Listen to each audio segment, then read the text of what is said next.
Hello everyone, this is Deepti Jaiswal and welcome to my YouTube channel Deepti Physics Academy.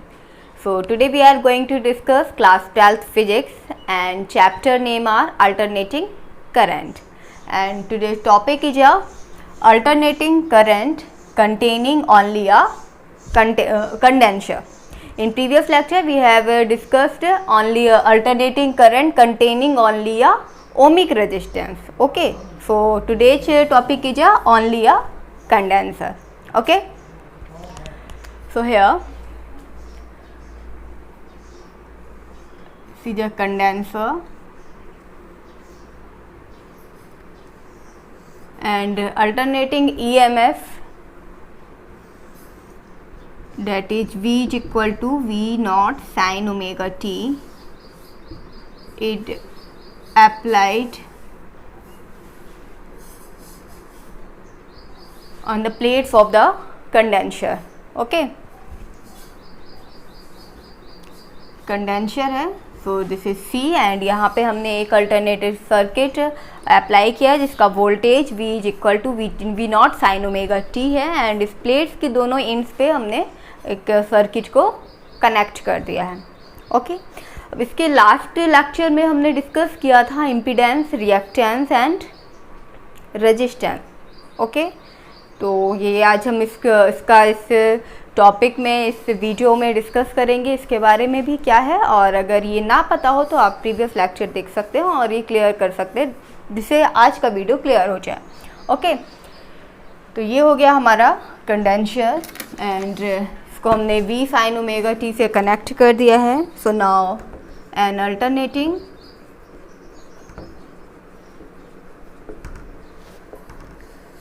EMF of V is equal to V naught sin omega t is applied across a condenser of a capacity C. Across a condenser of capacity C. Okay, condenser जिसकी capacity C है उस पर हमने एक circuit apply कर दिया जिसका EMF V not sine omega t है. Okay, if at any instant t potential difference between the plates of the condenser is V. Potential difference between the plates of condenser is capital V. Okay, potential दोनों plates के बीच का potential difference capital V है. So then charge on its plates will be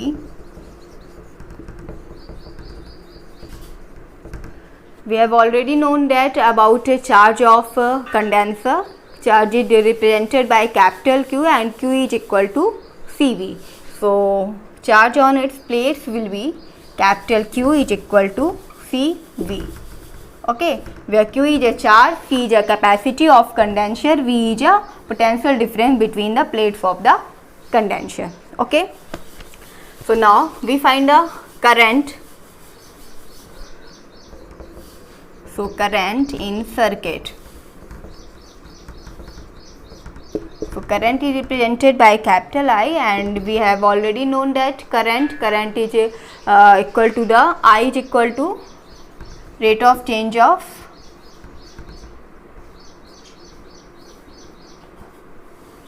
charge. So I is equal to dq upon dt. So here we put the value of q. So we write here d upon dt and value of q is equal to cv. So here we write c is a constant. So we write here and we write dv upon dt. Okay, this is the equation. So this is the value of current in circuit. Okay, I is equal to CV upon dt. Okay, after that यहाँ हम देख रहे हैं यहाँ पे हमारा EMF क्या है, v is equal to v sine omega t.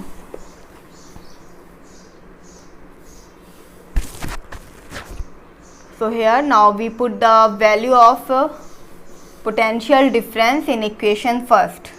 So here C d upon dt, value of v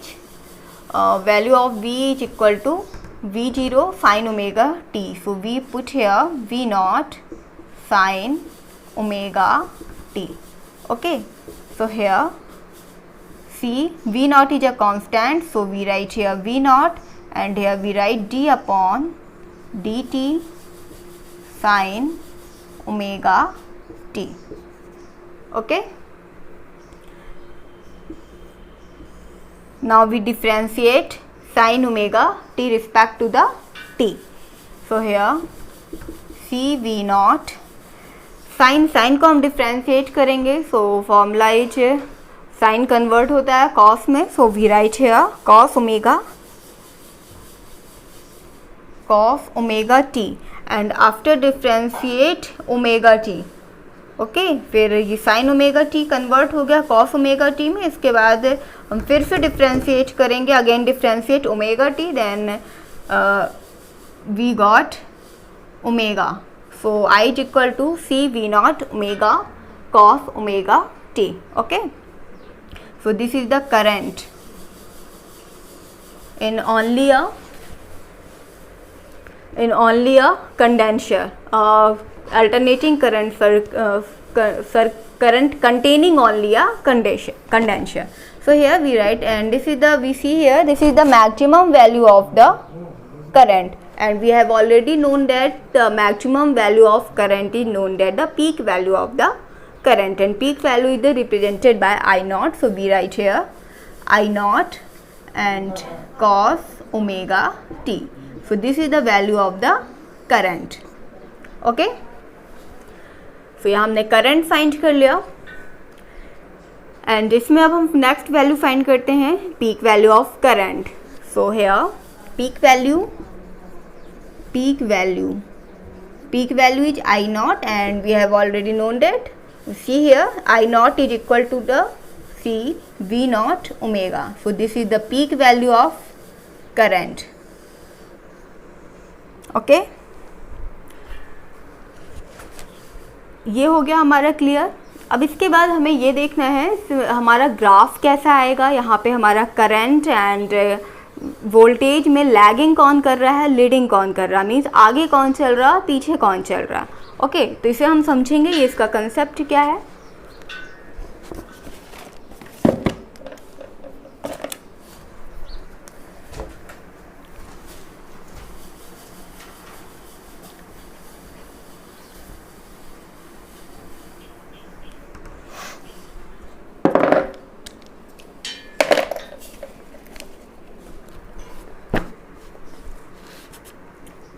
So phase difference,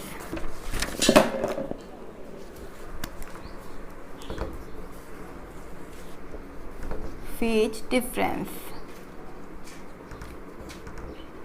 difference means voltage and current के बीच में फेज डिफरेंस कितना है, मीन वोल्टेज एंड करंट के बीच में angle कितना है. Okay, तो हम इसको डिस्कस करते हैं. यहाँ पे हमारे पास वोल्टेज की वैल्यू है V not sine omega t. Okay, sign omega t, and हमें करंट क्या मिला है, the equation second, current is I naught cos omega t. Okay, यहाँ हमें साइन ओमेगा टी में मिल रहा है और यहाँ पे हमें कॉस ओमेगा टी मिल रहा है. ओके, तो हमें ये चेक करना है sign omega t and cos omega T के बीच में एंगल डिफरेंस कितना है. Here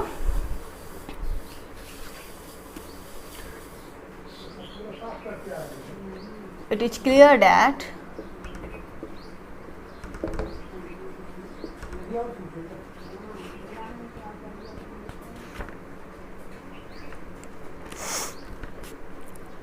from equation second,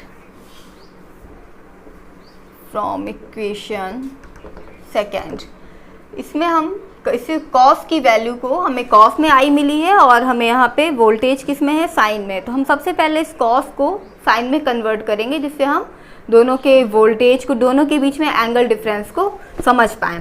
so here from equation second I is equal to I naught cos omega T है, हमें कॉस को कन्वर्ट करना है साइन में।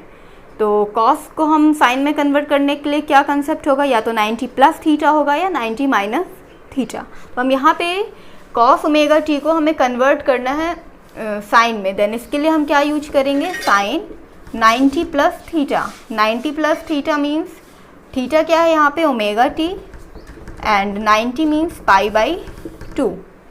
मीन्स यहाँ पे साइन हमारा 90 प्लस थीटा में है, मीन्स ये जब कन्वर्ट होता है तो साइन 90 इसलिए साइन किस में कन्वर्ट हो जाता है, कॉस में, एंड 90 प्लस थीटा में हमें ऑल पॉजिटिव वैल्यू मिलती है। सो इसकी वैल्यू क्या आएगी कन्वर्ट होने के बाद, कॉस ओमेगा टी।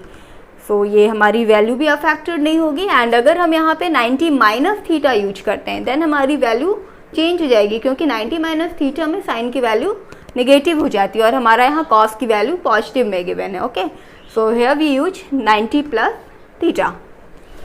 ये हमें मिल गया I naught sine omega T plus pi by 2। Okay, अब हम यहाँ पे देखते हैं कि यहाँ पे हमारा क्या है। अब हम कंपेयर कर लेंगे वोल्टेज एंड आई के बीच में, करंट के बीच में हमारा एंगल डिफरेंस क्या है। यहाँ पे हमारा एंगल है साइन ओमेगा टी, एंड यहाँ पे हमारा जो एंगल मिला हमें करंट में sign omega T plus pi by 2। तो दोनों में कंपैरिजन करने में हम क्या देख रहे हैं, जो हमारी करंट की वैल्यू है वो वोल्टेज की वैल्यू से ज़्यादा है। कितनी ज़्यादा है, प्लस पाई बाई 2। ठीक है, 90 डिग्री करंट लीडिंग कर रही है, मीन्स करंट 90 डिग्री वोल्टेज से आगे चल रही है। इसे हम अदर लैंग्वेज में कह सकते हैं कि जो भी हमारा वोल्टेज है वो करंट से 90 डिग्री पीछे चल रहा है, मीन्स लैगिंग कर रहा है। ओके, तो यहाँ पे हम डायग्राम क्या यूज करेंगे,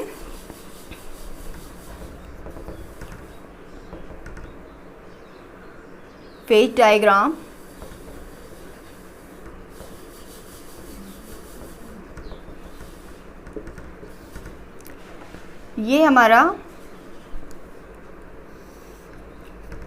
ये हमने वोल्टेज लिया। ओके, अब हम यहाँ पे क्या देख रहे हैं, कौन आगे चल रहा है कौन पीछे चल रहा है। ये साइन ओमेगा टी है और करंट में sign omega T plus pi by 2 है, प्लस पाई बाई 2 है, मीन्स हमारा करंट 90 डिग्री आगे चल रहा है। किससे, वोल्टेज से। अगर ये हमारा वोल्टेज की लाइन है देन हमें इससे 90 डिग्री आगे दिखाना है करंट को, देन उसके लिए हम क्या करेंगे, ये हो गया हमारा 90 डिग्री करंट आगे। This is the line graph of current. Okay, या फिर हम इसे क्या कह सकते हैं कि हमारा वोल्टेज करंट से 90 डिग्री पीछे चल रहा है, मीन वोल्टेज करंट से 90 डिग्री लैगिंग कर रहा है। इसके लिए हम किस तरह से ग्राफ बनाएंगे, अगर हमारे पास वोल्टेज इस तरह से है, ये हमारा वोल्टेज है, देन हम क्या कह रहे हैं कि हमारा जो वोल्टेज है करंट से 90 डिग्री पीछे चल रहा है। पीछे चल रहा है मीन्स आगे चलने के लिए हम कहाँ ग्राफ बनाते हैं, ऊपर की तरफ, वर्टिकल अपवर्ड, एंड पीछे चल रहा है मीन्स इसके लिए हम वर्टिकल डाउनवर्ड ग्राफ बनाते हैं। सो करंट यहाँ पे क्या पीछे चल रहा है, sorry this is the I, current हमारी आगे चल रही है, वोल्टेज हमारा पीछे चल रहा है। पीछे चलने के लिए हम वर्टिकल डाउनवर्ड, ये हो गया हमारा ग्राफ 90 डिग्री। अब हम यहाँ पे क्या देख पा रहे हैं कि यहाँ पे हमारा आगे क्या है, करंट आगे है, वोल्टेज क्या है पीछे। कितना आगे है करंट, 90 डिग्री आगे है और वोल्टेज 90 डिग्री पीछे है। इसे हम और कर सकते हैं और। ओके, और यहाँ इस केस में हम क्या देख रहे हैं, हमारा वोल्टेज की लाइन ये है और वोल्टेज से 90 डिग्री करंट आगे है, मीन्स लीडिंग कर रहा है। ओके, तो हमारा कंक्लूजन क्या हुआ,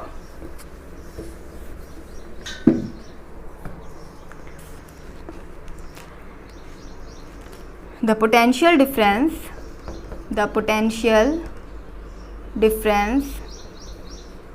V lags, क्या कर रहा है, V lags कर रहा है, लीड कौन कर रहा है, I, V lags behind the current I in phase 90 degree. Okay, क्या कह सकते हैं, हमारा पोटेंशियल डिफरेंस V लैग कर रहा है, lags behind the current I in phase 90 degree, current I से 90 डिग्री लैगिंग कर रहा है। ओके, या फिर हम इसे लिख सकते हैं the current I leads ahead of potential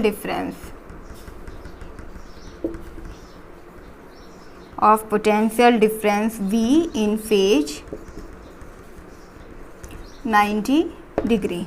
okay, clear? दोनों ही कंडीशंस हमें क्लियर हो चुकी हैं कि ये लैगिंग क्या है, लीडिंग क्या है, और कब ये V लैगिंग कर रहा है, कब I लीडिंग कर रहा है। तो दोनों ही कंडीशंस सेम है। यहाँ पे हम सिर्फ क्या कह रहे हैं, सिर्फ हमें इससे देखना है, ये हमारा जो ग्राफ हमें वोल्टेज का जो इक्वेशन मिला है एंड जो करंट का इक्वेशन मिला है, इसमें हमें क्लियरली दिख रहा है कि हमारा जो करंट है वो 90 डिग्री आगे है वोल्टेज से। मींस यहाँ पे हम या तो कह सकते हैं V करंट हमारी लीडिंग कर रही है 90 डिग्री, या फिर कह सकते हैं कि वोल्टेज हमारा 90 डिग्री लैगिंग कर रहा है, पीछे चल रहा है। ओके, एंड ये सबसे मेन इम्पॉर्टेंट पॉइंट है, और जिसका हमें आगे के टॉपिक में भी, डेरिवेशन में भी यूज करना है। तो हमें ये ध्यान रखना है, ओनली कंडेंसर, जब केवल कंडेंसर जुड़ा होता है किसी भी सर्किट में, तो हमेशा I 90 डिग्री लीडिंग करती है या फिर V 90 डिग्री लैगिंग करती है। ओके, ये हमें पॉइंट याद रखना है। ये कैसे आया ये हम समझ चुके हैं। ओके, ये हो गया हमारा फेज डायग्राम। इसके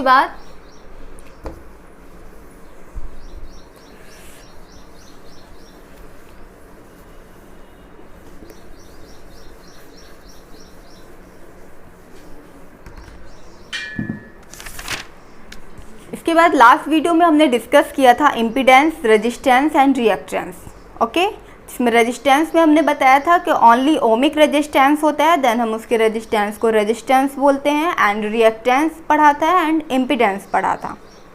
तो अब ये रिएक्टेंस क्या है, रिएक्टेंस में हमने डिस्कस किया था L, C या फिर R में से, मीन्स L और C में से कोई भी एक जुड़ा होता है, देन उसके रेजिस्टेंस को हम रिएक्टेंस बोलते हैं। ओके, तो आज हम यहाँ देखते हैं यहाँ पे क्या जुड़ा हुआ है, ओनली C जुड़ा हुआ है।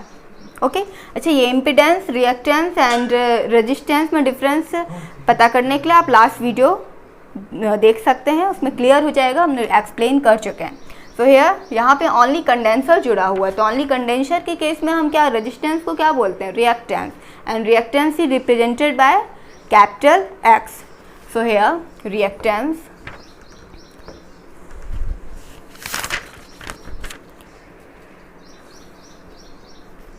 कैपेसिटिव रिएक्टेंस, यहाँ पे एक कंडेंसर लगा हुआ, उसकी कैपेसिटी C है, so capacity reactance, reactance is represented by X and here we represent XC।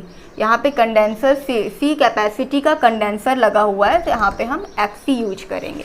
अब हम जानते हैं रेजिस्टेंस है ये, और रेजिस्टेंस क्या होता है according to Ohm's law, V upon I। तो यहाँ पे भी हम क्या यूज करेंगे, V not upon I not. तो V not upon I not, so V naught is equal to V naught upon I naught. The value of I naught we have already discussed about I naught, so I naught is equal to C V naught omega. Here V naught and V naught are cancelled, so 1 upon C omega. So it's the FC. Okay, this is the capacitive reactance of containing only a condenser. Okay, ये हमने find कर लिया। तो क्या क्या चीज़ें हमने इसमें फाइंड कर चुके हैं हम, एक सबसे पहले हमने करंट फाइंड किया, after that peak value find की, फिर उसके बाद हमने फेजर डायग्राम समझा, इसका फेजर डिफरेंस समझा क्या है, फेजर डायग्राम समझा, और फिर उसके बाद हमने डिस्कस किया रिएक्टेंस पे। ओके, अब हमें यहाँ पे ये ध्यान देना, ये ओनली कंडेंसर है, अगर हम यहाँ पे कॉइल अटैच करेंगे देन उसको हम क्या बोलेंगे, उसके रेजिस्टेंस को, ओनली कॉइल है देन उसको भी हम रिएक्टेंस बोलेंगे, but we use here XL। Okay, तो ये सारी चीज़ें हमने समझ ली है, एंड ये भी हमें ध्यान रखना है, ये भी हमें आगे के टॉपिक्स में यूज करना है। X C, the value of X C is equal to 1/c omega. Okay, तो इसमें से हमें क्या क्या याद रखना है? ओनली कंडेंसर अगर कंटेन है देन और वी ऑलवेज आई हमेशा क्या करता है? लीडिंग करता है 90 डिग्री, या फिर हम कह सकते हैं वी हमेशा मीन्स हमारा पोटेंशियल डिफरेंस वोल्टेज हमेशा 90 डिग्री लैगिंग करता है, मीन्स पीछे चलता है। ओके, सो आई होप ये आपको वीडियो अच्छे से समझ में आ गया होगा। So thank you.